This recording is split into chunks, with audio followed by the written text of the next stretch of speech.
going. Okay. Right. Yeah, hold on.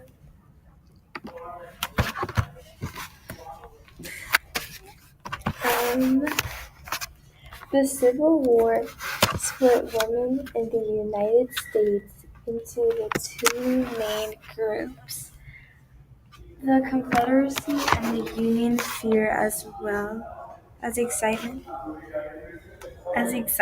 spread throughout the country as the war began.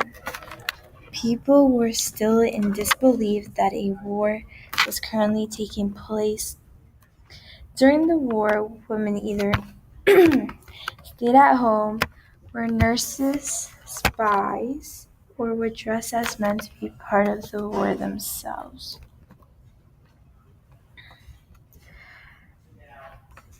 Nurses tended to the wounded, handed out medicine, and changed bandages.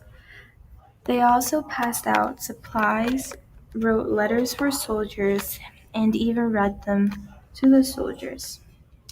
Nurses did everyday house chores. Women nurses, many women would volunteer during the Civil War in order to provide for the men fighting.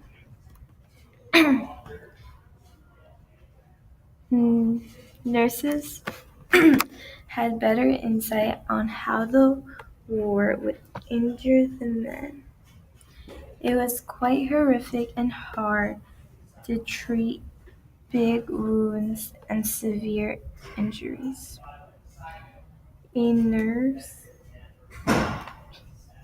a nurse's duty included bandaging, cleaning the soldiers. They would provide the soldiers with food, keep them clean, served they would serve operators and provide medication.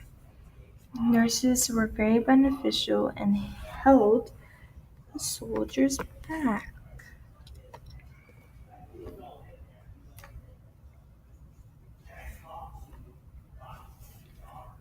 Clara Barton was a well-known and famous nurse of the times. She offered her help during battlefields and attended soldiers during the actual war. She worked as a U.S. clerk, followed up by attending battlefields with her medical association. Nursing is perhaps the role that Americans today most often associate or compare to the Civil War.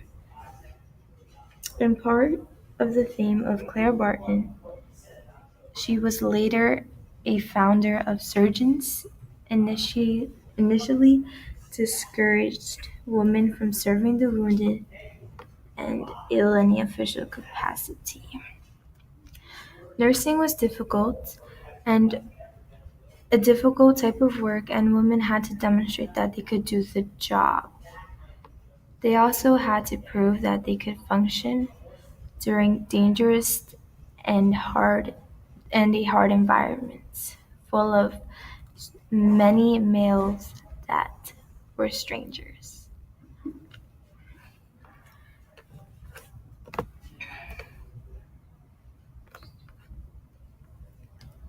Dorothea Dix was a well-known nurse who attended individuals who had mental illnesses. She was also an author, teacher, and reformer. Dix would volunteer her services. She was very beneficial to the soldiers by providing and making their uniforms. However, she was not very liked by the nurses around her. Dorothea was best known for her superintendent of nurses. Eventually, her career led to her being America's highest paid female journalist.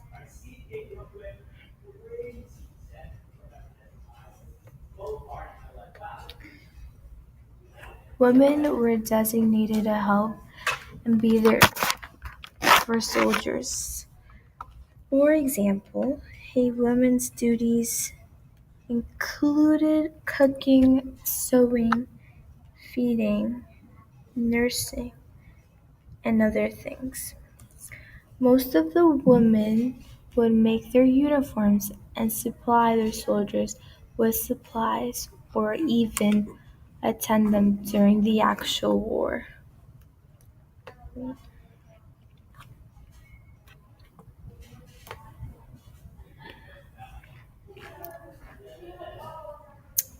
Former slave women faced several and unfair challenges.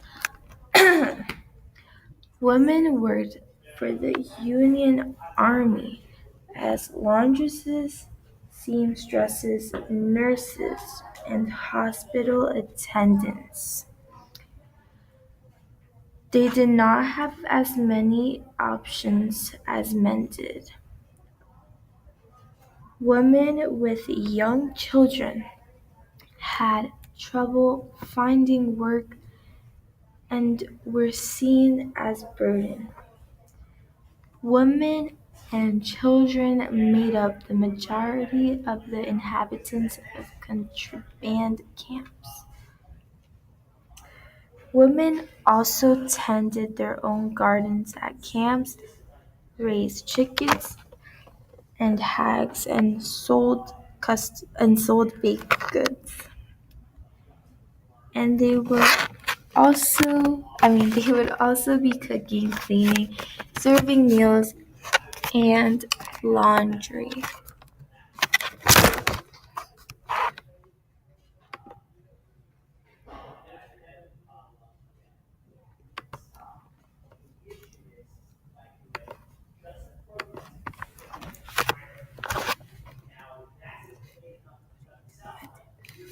More often than not, female spies disguised themselves as men in order to perform their line of work.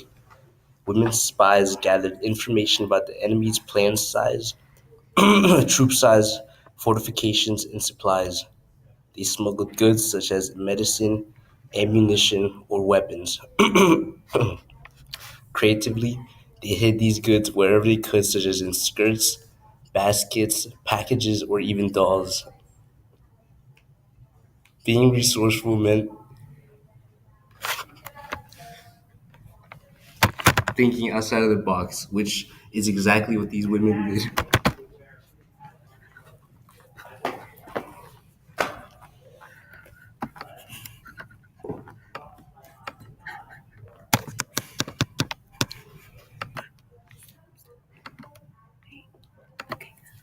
Being resourceful meant thinking outside of the box, which is exactly what these women did.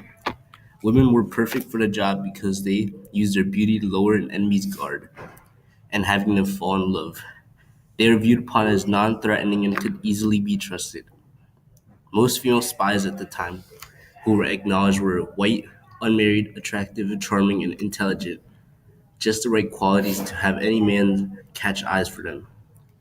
Most of these females volunteered for the job, although some were recruited by spy masters. Women felt that they needed to get involved in what was going on and would do whatever they could to help out and serve their country. This still applies to today. One famous Confederate spy goes by the name of Bella Boyd. She comes from a prosperous and wealthy family who strongly hold true to the South. Early in life, she shot and killed a drunken Union soldier who, along with other soldiers, hung a Union flag outside of her home. After hearing she had multiple Confederate flags inside of her home. This led to more harassment by the soldiers, and in self-defense, she shot and killed one of the soldiers.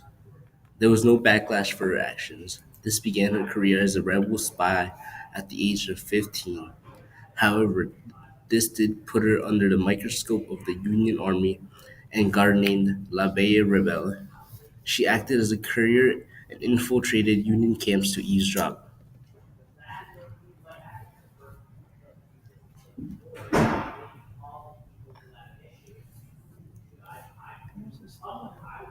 Mary Ann Pittman was a spy for both the Union and Confederacy. She dressed up as a Confederate lieutenant at first and went by the undercover name of Raleigh, working for General Nathan Forrest and accompanying him.